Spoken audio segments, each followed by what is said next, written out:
This is a song which somebody asked if I was going to sing tonight, and I always get a little nervous when I sing this song. I'm always afraid after I sing it I'm going to end up living in a cave somewhere with a fatwa on my head.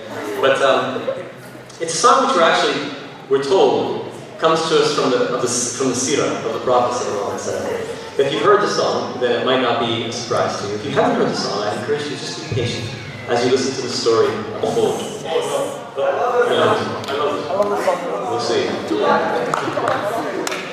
little story about...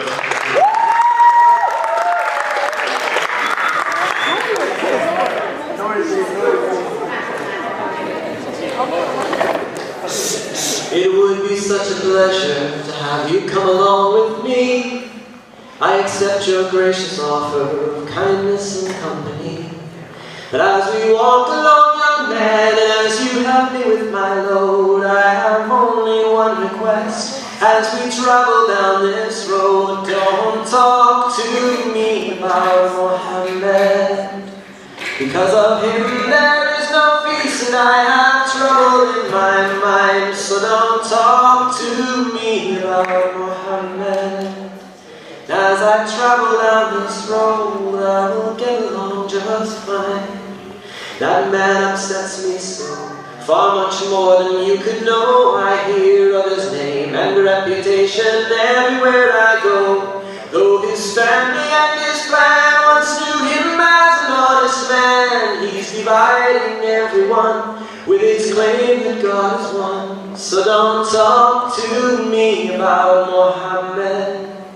Because of him there is no peace and I have trouble in my mind. So don't talk to me about Muhammad. As we travel down this road, we will get along just fine. He's misled all the weak ones and the poor ones and the slaves. They think they've all found wealth and freedom, following his ways. He's corrupted all the youth with his twisted brand of truth, convince them that they are strong, giving them somewhere to belong. So don't talk to me about Muhammad. Because of him there is no peace and I have trouble in my mind. So don't talk about Muhammad. As we travel down this road, we will get along just fine. Thank you now, young man, you've really been so kind. Your generosity and smile are very rare to find.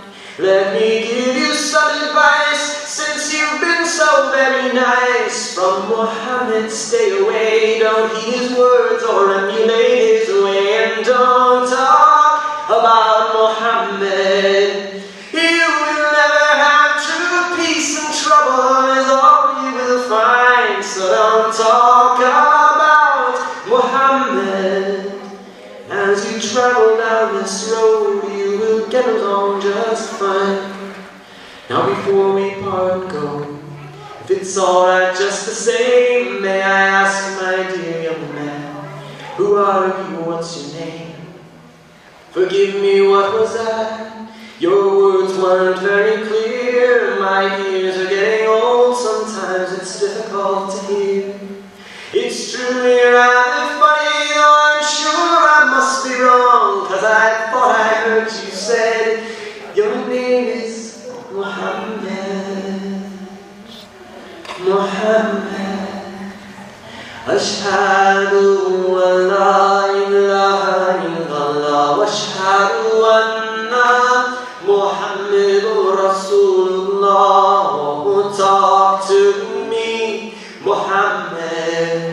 Because of you I now have peace, and you have eased my troubled mind. So talk to me, Muhammad.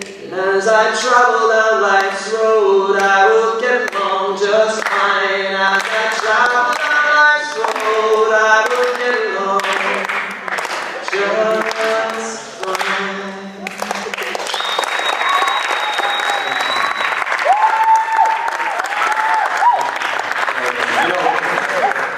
One note about that story and that song, and that story in particular, the story, if you're not familiar with the story from the seerah, is that Muhammad ﷺ was was in Mecca, and there was an elderly woman carrying some things, and he came up to her and asked if he could help her. And as they walked along together, he asked where she was going, and she was traveling to the edge of the city. She said she was leaving the city that she'd grown up in and raised in because of this man, Muhammad, who was causing such chaos in the city, and such dissension between families and people. And as they walked, she continued to badmouth the Prophet ﷺ the whole time, not realizing who he was. And the interesting thing about the story, to me, is that when they reached the edge of the city, Muhammad ﷺ was narrated that he gave the things back to the woman for her to continue her journey. And it was she who asked him, "By the way, who are you? What's your name?" And he explained, "Muhammad." And the reason why I think that's such a fascinating story is because, as Nader was saying earlier tonight, he wasn't on some quest to gain followers to this religion called Islam. He was a man who was a servant of Allah, a servant of God, who felt with his heart and lived with his heart in compassion. And he helped that woman because she was a woman who needed help. And as they got to the edge of the city, had she not asked what his name was, Allah, maybe he would have just turned around and went back home. It was her initiative to ask, "What is your name?" and for him to say, "Muhammad."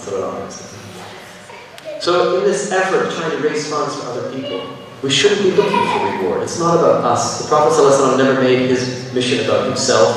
In fact, even when they stoned him in Taif, the children came and pelted him with rocks. As he left, he prayed for those people, for their guidance and his concern for those people. And so with us as well, if we're looking for more membership to our masjid, that's always easy to find. Video stores have high memberships, libraries, the YMCA, health clubs, easy to fill out a membership card. It's not so easy to follow in the footsteps of someone who's very radical in the way that they try to show love and compassion to other people. So let's keep that in mind as we think about Qur'an.